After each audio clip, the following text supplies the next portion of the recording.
We are live. Welcome back to Chasing Green Arrows. It's the second leg of the semi-finals. Two big matches, PSG versus Man City and Real Madrid versus Chelsea. To discuss these two second legs, I have with me Uday. How are you doing, man? From Loudmouth Show. What's going on? Hey man, I'm doing well. I hope you're doing well too. I'm doing well, man. Thank you so much. Very excited for today. I just want to tell all our viewers to follow the Loudmouth Show. Some great footballing content. They have a YouTube channel as well and Instagram. Make sure you follow them. But yeah, man. Firstly, let's look at the first game, Man City versus PSG. I thought that was one of the best performances I've seen by City. I'm not a big fan of them or Guardiola, but that was a great performance Yep. against PSG. How do you see this like panning out? I think PSG will come out hard, but it might be risky because on the counter they might concede again. It's weird that City were playing on the counter last game. So your initial thoughts? Right. I'll just continue from where you've left. I think PSG just have one opportunity to relentlessly just create an ambush onto Hmm. Manchester's defense. That's just the best way to take the approach in the game. I think it'll be difficult for Pochettino. Obviously, he'll be playing at Etihad, and they're playing a home match after 3.5 weeks. Last they played against Leeds. And we know how City dominate at home, and it's pretty easy for Pep to even like let the other team, the opposition, dominate in the first half. That's what we saw in the first leg. I thought the PSG scored one goal after the half time. I thought they'll actually start, just they'll just like put in a good sturdy performance defensive wise, but I didn't see that happening at all. I thought they just looked tired, man. They looked really tired, and City were able to like just get onto them in the opposition, and yeah, they were dominating the ball well. Um, if you look at Sergio Aguero's inclusion or Gabriel Jesus' inclusion, I think the last match, the Premier League match I saw, I think Aguero had occupied the number 10 position. Gabriel was on the number 9, but they couldn't link up well, right? City was struggling in the first half too, though they scored 2 goals in the second half against, forgot the name of the team they played in the Premier League. I think that's Crystal kind of Palace. worrisome getting into this game because it just kind of decreases, diminishes the options Pep has at the moment. Hmm. Going in with the false nine role, if you want Aguero to go in that role, I don't think he really suffices that role. He's more of an out and out striker. Hmm. So I just think it'll be a very cagey match, man. That's just my opinion. What do you think? You think so? I don't know. I just feel that PSG will try to come out on the front foot, and that'll open up the game because I don't think they can afford to start a bit cagey. PSG in particular. Right. Again with City, you know what it is. Pep Guardiola is a guy who likes to attack. He likes to go on the front foot. He likes to play possession football. But I think he's understood that the formula against PSG is to sit back a bit and then take your opportunities. And I like to see that from Pep because City in general, they don't do that, and it cost them in the last 4 or 5 years in the Champions League. Even against Liverpool, they went Right. on the front foot. It didn't work out, right? So when they conceded that first goal in Anfield, I remember they should have just calmed things down, but they went for the equalizer straight away.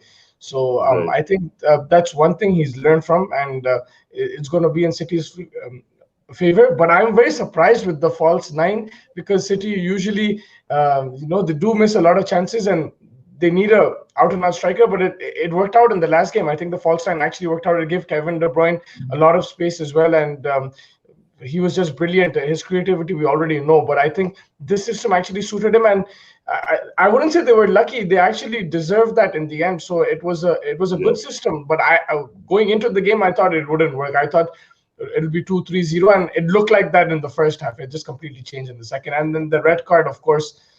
I think there's Yeah. something like that PSG need. They need to try and lure. And Neymar's really good at that. Try to lure the City defenders and Uh, basically.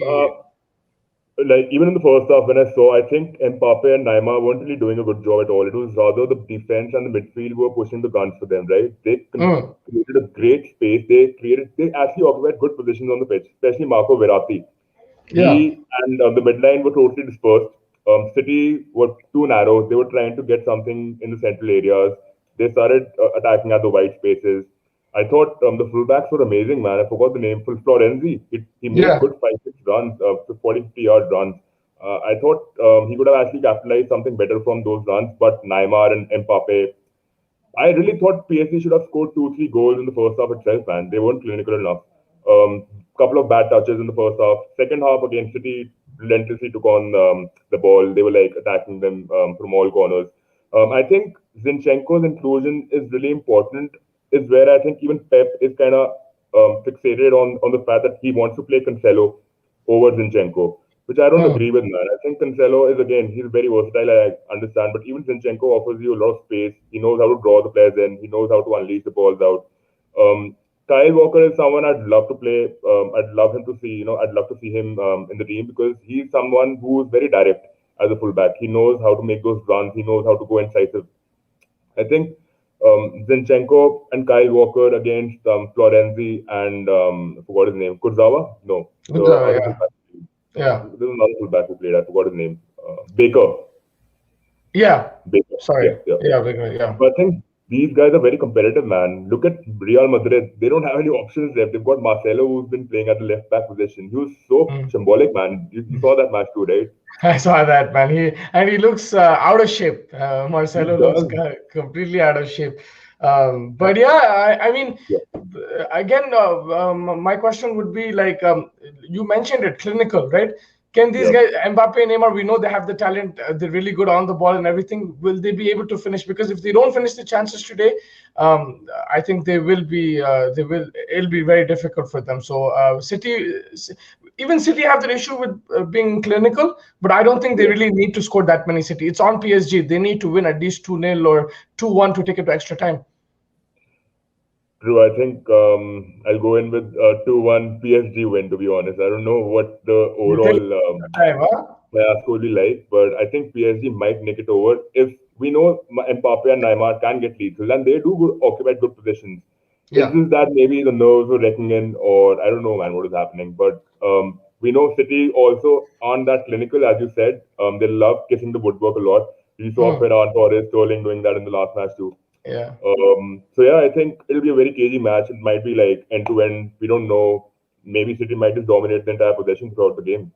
Your thought on Um, the center backs though, like Diaz, Stones, if they play as a partnership, your thoughts on that? Will they be able to sustain a period of attack from PSG? I know in the first half uh, they did struggle, and then they did better in the second half. Look, to be honest, if we look at this from a fresher perspective, we've seen them play. They know how to cover the ground quickly. They know how to track back quickly. They can operate on a high line too. I love the way John Stones goes ahead. Ruben Diaz stays behind. Again, Fernandinho. If we have Fernandinho and Gundogan playing, that'll be an amazing pairing. I think Rodri is more of a player who's actually fixated in a offensive and a defensive number eight role. He doesn't really know, whether he needs to be the defensive mid Go in the forward. defensive midfield because yeah, because Fernandinho is a great stopper of the ball. He knows how to take the ball out from the opposition. He knows how to intercept. He knows how to even find how to spot the players out. Gundogan again has come into a new role, a relishing role of just going ahead, trying to help and pushing in the numbers ahead to build out good output, from the attacks that they're trying to get in with. But he's Um, gone a bit quiet since Kevin De Bruyne came back. Gundogan, he's gone a bit quiet in terms of goal scoring at least. He has. He has. Again, it's just like all these players are star-studded, man. They ooze a lot of talent. They don't have anything that they don't, they don't lack anything, in totality. I think it's just that the player who's getting opportunities in front of the goal is taking a shot at it. Look at Ferran Torres. Look at Sterling. Look at Aguero. I mean, each and every player on the pitch over there has a good potential of scoring. So I Yeah, mean, I just haven't Sterling sustained gets that. into unbelievable positions. He gets into unbelievable positions. Sometimes I just feel, yeah, this guy needs to clean up his act in terms of finishing because he gets into Right. really good positions. He has the pace, but that finish is off. Hopefully for him today, he changes that. But yeah, you're going 2-1 PSG. I hope you're right. I mean, I want PSG to win, but I just feel this year Pep Guardiola is not letting this go, especially when they have an advantage going into the Etihad, right? Like it's not like Right. it's a 1-0 loss or a 2-1 loss. They're going in with the lead. They're going with the away goal, and it's not even about fans. That away goal actually. It's like a double kind of thing, right? Like you It have is. to. It is. And one more thing I wanted to ask you: lack of fans. Is that actually helping City? Are they more used to it compared to other teams because it's not affecting them at all, whether it's Europe or in the Premier League. They're just going in and out. We saw Liverpool. Yeah. You guys in general, a lot of fans told me that no fans in the stadium is affecting the style of play. But with City, even in Europe, they're just killing it without fans. Yeah, man. I think do City really have fans? I don't see any fans in the stadium at all, even Nice, in the home matches. nice call. I mean, Nice. That could be a reason, but yeah. no, I'm just kidding. But I think, yeah, I think obviously, I think if the 12th man isn't there, I think City as a squad, they're very focused, man. It comes in the end of the day, it all depends on the manager that they have. If you have a manager like Sam Allardyce, and if you have a manager like Pep Guardiola, I think the quality just matters, and the discipline in the squad shows on the pitch. It's all there. And I think it's just again, it's a leadership style, the way you manage a club. I truly believe in all these principles and gold standards and the credo that is laid out there for the club. People Mm. just dismiss these opinions that it doesn't matter, but it does matter. The values that you are embedded with. You spent 4 or 5 years in the club. Look at Kevin De Bruyne. He's played for Wolfsburg. He's played in Bundesliga, Premier League, Chelsea, City. That guy, why is he the world's best player? Because he's experimented under so many managers, different managers, world class managers. He's been in different setups. He's played under a defensive manager like Mourinho, for example. He couldn't work out in that role either. So Yeah. I don't know, man. I think it's just like, yeah, I think City are gonna maybe they might win it, maybe PSG might win it. Again, it'll be a very close match. It'll be a close game, and then just looking forward to the tomorrow's game as well. Before I let you go, Madrid versus Chelsea. That was Yeah. extremely cagey. It got really boring in the second half. I think we also talked about it on thing. Do you see anything different? How do you see it panning out? Chelsea have the away goal, but you can't put it past Madrid from scoring an away goal either. They're still in this leg. Real Madrid. I just getting on to from where you paused. I think looking at the game, the first leg was Real Madrid did a very poor job, man. I mean, they couldn't even settle down on the pitch. They were letting the midline go past them. I didn't see Cruz. I couldn't see Casemiro. I couldn't see Modric trying to give any defensive cover. They were unable to provide any cover at all. Yeah. Again, you saw how much Marcelo was getting involved. Who was handling the flank? There was no one handling the flank apart from Vinicius Jr., who was also getting central. They had two strikers. They had a 4-4-2. I don't know what were they doing, man. They couldn't adapt to what the formation Tuchel came into the game with. Mm. Again, the fullbacks, both the fullbacks were terrible. I don't blame Carvalho. I know he's really old now. He doesn't have the same pace, but he does sprint a couple of times, but he couldn't really capitalize on the balls that he had with him. Um, which is where In I that think positioning becomes important. Then positioning becomes really important with the lack of pace, and that's one thing he'll probably have to focus on. true. And I think in that role, Azpilicueta was doing a better job. Yeah. Though the progression wasn't majorly there, but Azpilicueta at least knows how to, give that defensive cover, which all of those defensive players were unable to provide. Centre halves, I don't have any complaints from them because when Sergio Ramos is out, Nacho and all these other players were doing a tremendous job. Um, Rafael Varane was also caught off position a couple of times, but he was there. He had two, three crucial interceptions and saves. So I wouldn't really, give him the honors for the loss. Benzema had a good shot on target. I mean, that was some What a very goal, amazing man. goal. Yeah. What a goal. I think Vinicius, that's why they're still in the leg, not only because of that goal, but because he can be a threat. Even if Chelsea get a goal ahead, Real Madrid can always come back in Stamford Bridge because of Karim Benzema. Just his experience, his finishing accuracy is just outstanding, and he knows where to position himself. He's a proper center forward, right? So I think that really helps. And if you just compare to Chelsea's counterpart, there's a big difference in confidence right now between him and Werner. So that's why I give Madrid right. a chance. He's the man, Karim Benzema. Of course, you need Cruz and Modric to steal the show, which they didn't in the first game. And like you said, I think the Yeah, first 10, 15 minutes, Chelsea were all over Madrid and they could have they scored were. 2-3. I Yeah. mean, in the opening minutes itself, I don't know if you remember this, but Timo Werner missed a. I mean, it was an open Sitter. shot. Yeah, he missed it out. So I don't know. I mean, I actually we were all laughing. I was watching it with my friends, and I mean, we kind of knew that this guy really. I don't know if he needs more time. We gave him 1,000 minutes, couldn't score a goal. Gave him another 1,000 minutes, scored one goal. What are you giving this guy chances for? I know he's got pace. I know he's got class, but he's not He getting has out. everything except for goals right now. True, And I true, don't, true. I don't know, man, because I've seen it with other, Torres as well. In Liverpool, he was banging in goals. This guy was banging in goals for Leipzig. They both come to Chelsea, and suddenly something happens. I'm not saying it's a jinx or anything, but I'm just saying it happens to other players as well. Suddenly something happens, man. They just can't score. They can't catch a break. And he's actually a really good player, like you just said. Yeah. He has skill. He's stylish, whatever, but he just can't finish. Mustafa, I just wanted to ask you one thing. Again, you spoke about Torres, you spoke about Werner. Let's talk about all these pacey players. Vinicius. Don't you Hmm. think after 4 5 years they lose that pace, they lose that spark, and they don't have anything to offer apart from all that? Because when they're able to overrun the opposition is when they gain that confidence to take a shot right, or to give a pass, or to provide an assist. Hmm. That's what happened with Fernando Torres when he left Liverpool. He didn't have that pace anymore on him. With the ball, he couldn't really overlap, or he couldn't go ahead, couldn't break down the opposition. So Yeah, but what? what about Werner though? Don't you think he's a bit younger though at that time, still like at his peak He's of his 23. career? Huh? I think Werner still has good 6 7 years with all the Yeah. pace he has at the moment, but it depends on the fitness. Torres gave in his pace at 28 29, man.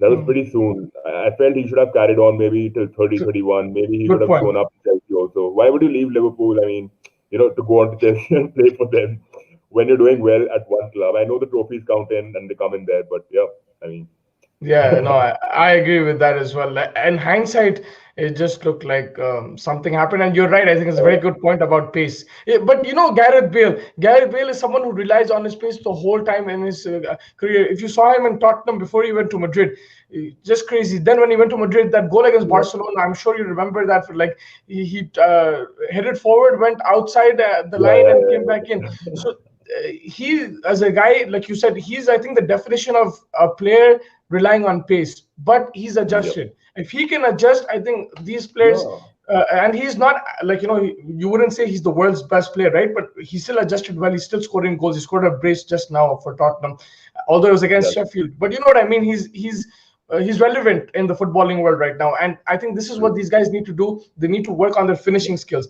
Gareth Bale worked on that. Like before, it was just Yeah, pace. He went from a left back to like a left wing to center forward.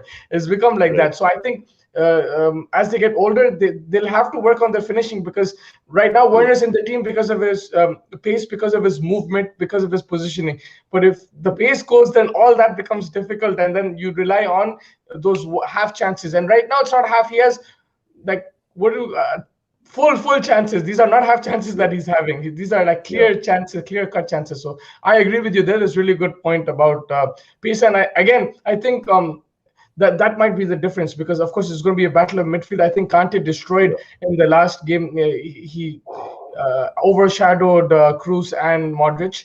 He was unbelievable. But if Yeah. this guy doesn't finish his chances, Werner and Benzema does, that could be the difference in the end. Exactly. I actually wanted to comment on before the previous match also that why I thought Real Madrid will win this because they are more clinical than Chelsea. Whatever chances they get, Benzema always shows up, and we know he always Hmm. scores a goal or two in Yeah. such crucial matches. Which is why I think even maturity, I would take in maturity over pace, experience, technical ability any day. We know Chelsea has all that at the moment. They've got N'Golo Kante. You spoke about him. Look at the heat Hmm. map. He was covering the left, the right, the center. He was everywhere, dude. So I have no complaints from him. Jorginho, and I don't know how has he turned out to be such a. He looks so good on the pitch as well. He's trying to Hmm. giving those incisive passes, cutting the opposition out.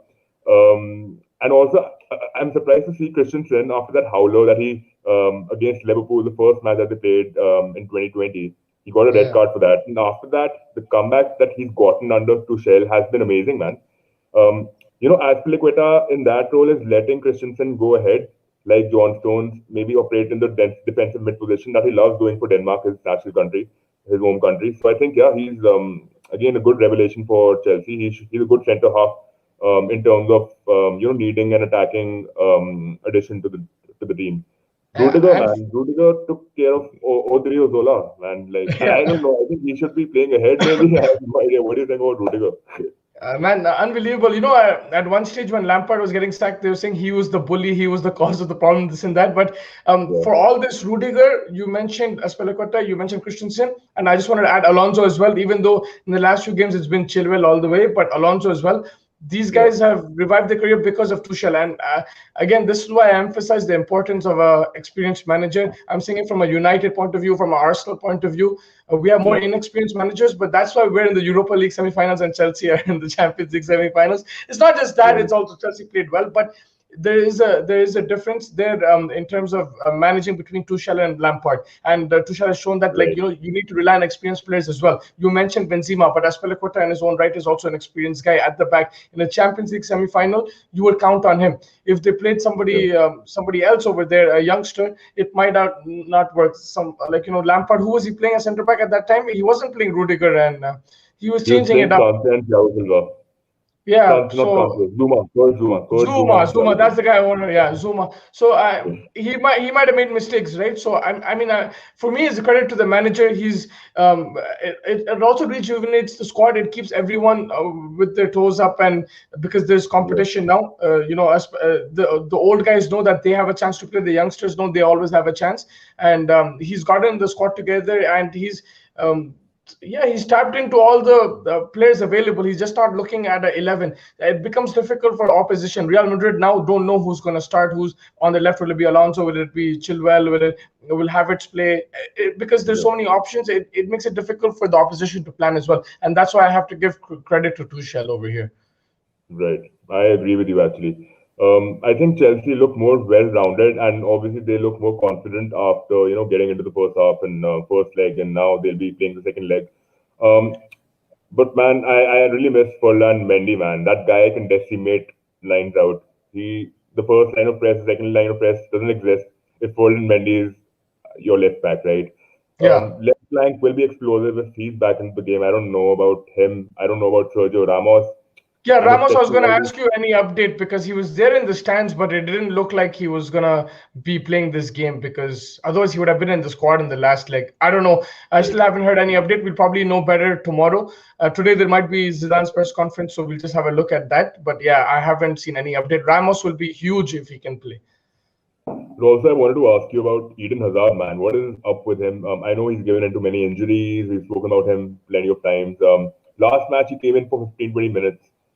Um, didn't show much of an impact apart from pressing. He was pressing well. He had the ball once or twice, but he was bounded by two, three Chelsea players, right? And he couldn't get out of the press at all. What are your thoughts on him? And do you see him coming into the second half maybe? Because I didn't really see a huge impact from his end at all.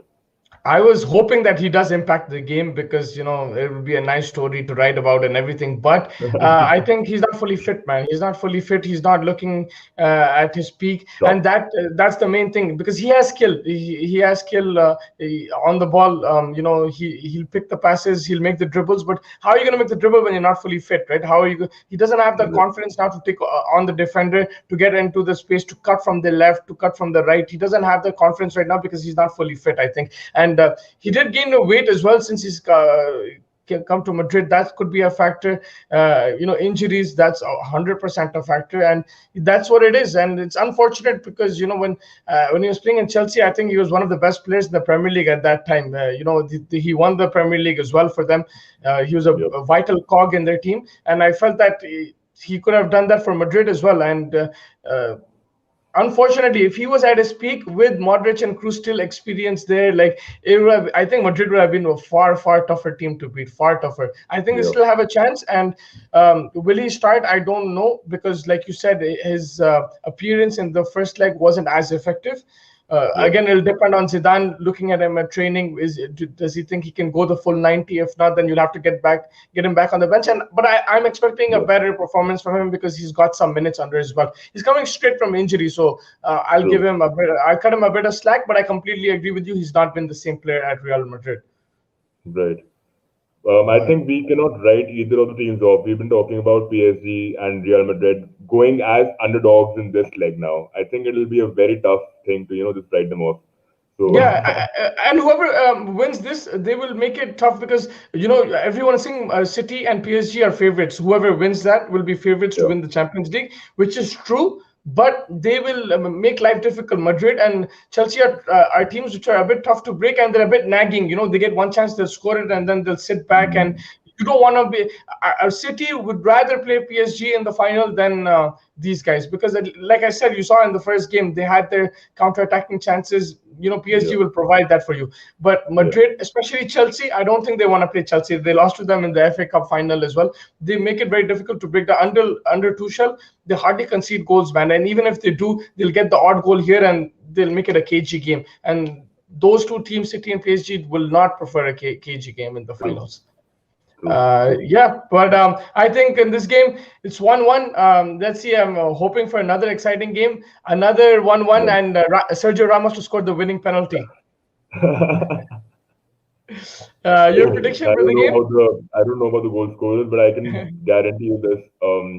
We'll be getting to see Pulisic maybe climbing the ranks again. He's been amazing, man, Pulisic, Yeah, in man, the past couple of Pulisic is weeks. unbelievable, even in the I'm league so as happy well. to see an American getting up, in the British style of football, and because he deserves to do that. And he came under the radar after the FA Cup finally played against Arsenal, because of the injuries and the constant, lacking, not playing that well. But no, he's shown up in the past couple of months, and I hope he gets to score. And I also hope we get to see Benzema doing one of his antics, showing one of his skill work inside the D and probably just unleashing a shot or two. Yeah. So let's see what happens, man. But I still just wanted to ask you one last question, man. What do you think about Rodrigo's inclusion on the right flank? We know Asensio comes in sometimes. Sometimes it's Rodrigo. Sometimes it's Valverde too. If he's fit, they like playing him on the flanks too. So what do you think about that position? Man, I think Asensio is the guy, but he's just suffered after his injury. Like, he got a couple of bad injuries and his game has Yeah, completely changed. When I saw him initially, when he was fully fit before these injuries, he was unbelievable. I think he was the go-to guy. They were making him a yeah, protege as well, for Ronaldo, because he was scoring goals as well, coming off the flank and cutting in and everything. And I think he was the guy. But right now, they're probably going to go with Rodrigo, I feel. And it's also to the fact because of Asensio has not been at that level right now, and he came off the right. bench again. He didn't provide too much, I think, and it'll be interesting to see how it goes. But for me, it'll probably be Rodrigo, just because Asensio has not been at that level since injury. Before injury, if you watched him play, he was unbelievable. For me, he was the young player to watch out for. And I think a lot of English teams would have really kept an eye on him at that time. But now Right. he's not been on that level. Hoping that he can come back. It might take another season for him to fully come back. And unfortunately, man, I don't know what it is. Because of COVID and everything, maybe the schedules are packed and everything. Injuries have become more common and it's become very difficult for players. But yeah, I think they'll go with True. Rodrigo. But your thoughts? Man, again, I actually go with what you said, but I don't have any specific opinion when it comes to Asensio, Rodrigo, and all these players. But I really think that COVID has affected the schedule a lot. The congestion in these matches, especially with all the ESL shit, with all the 10 Champions League fixtures supposed to be played out in 2024, and all that drama happening behind us. Yeah. I think it's all just making football really meaningless at the moment. Hmm. I've kind of lost interest in covering the English games because of this very reason, that the owners are not taking the club seriously. The owners are not Hmm. taking the fans seriously. Fans sitting in India, all over the world. I mean, are we a joke? No, we are not, man. Come on. So just start Yeah. respecting everyone, the stakeholders attached to the game. And Yeah. yeah, I think we are going to experience something beautiful again tonight. Hoping Mbappe, Neymar show up.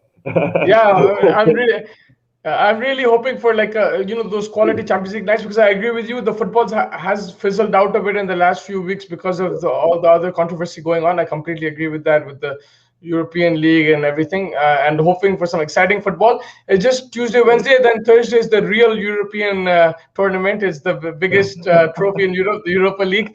There's some amazing games there as well. Man United, Roma, they have a 4-0 Yeah. lead. Man, God, 6-2, man. Oh my god, dude. That was something, dude. I was expecting something from Roma, man. I don't know why they didn't show up.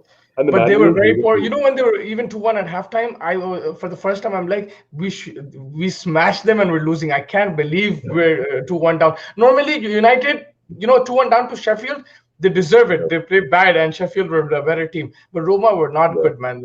I think their players are a bit more older. They're not as lively, and it's been a problem. Like, Smalling, Mkhitaryan, Dzeko, these guys are past their prime. They do have a couple of other players. I think was it Pellegrini or I someone? think Dzeko. Dzeko has been. I mean, he's always an aerial threat, but that pace is lacking. Whereas you saw these guys giving Pogba and stuff, or giving Smalling a tough time in terms of pace and everything. He just couldn't cope up. So yeah, that'll be interesting. But I think United do have one foot in the final. Don't want to be overconfident, because anything can happen in football. And Roma have beaten Barcelona before as well, like 3-0 or something like that, to overturn a deficit. So don't put it past them. But United look favorites. For Arsenal, Villarreal, very quickly, I think that's going to be a very interesting game. Arsenal, that away goal, I think, is extremely, extremely important, because they were absolute crap in that game. And to get an away goal with 10 men, it gives them the advantage for me. Your quick thoughts on that? I hope Villarreal will try winning that one too, because they've already won it, right? I really hope someone,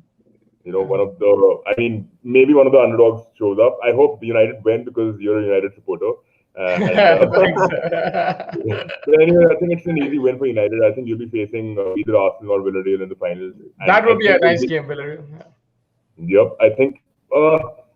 Man, I don't know, man. I think Arsenal should have won the first one too, maybe with the chances that they had in hand. But I don't know, it was just too sad. Nicolas Pepe was the one who actually took that one chance. And Arsenal, they show up sometimes, they don't. And even the Premier League match that happened against Newcastle, I saw the match. I wasn't really convinced, man. They won the game good enough. But in the first half, look at the opportunities they missed. Martinelli is getting inside for you. Aubameyang, what the fuck are you doing inside, bro? What are you doing with the missed touches? That's the 3-4 missed problem, touches, man. Aubameyang, I think he's That's good. overrated now. I think in the past 2 seasons, we've seen that also. He I does mean, sound a little yeah, overrated. yeah. This season he hasn't been consistent at all. He's a big game player, so it'll be interesting to see how he goes in the semifinals. But yeah, he hasn't been as good. And that's the thing with Arsenal; they need to avoid silly mistakes, and both on in the front of goal and even behind at the back. They've made silly mistakes throughout the season. We've seen Leno make mistakes. We've seen Xhaka make mistakes. So that will be very key. But I think that wraps it up, man. We kind of pretty much talked about every single game. Any last thoughts? So thank you so much for coming on. Your time, you had some great points over there. And any last thoughts? No, man, I enjoy doing these sessions with you, and we'll do another one really soon. So yeah, for sure, man. For sure. Thank you so much for joining me, and make sure everyone subscribes to Loudmouth Show, and enjoy the games, man. Take care. Take care, man. See you. Thank you. See you, man.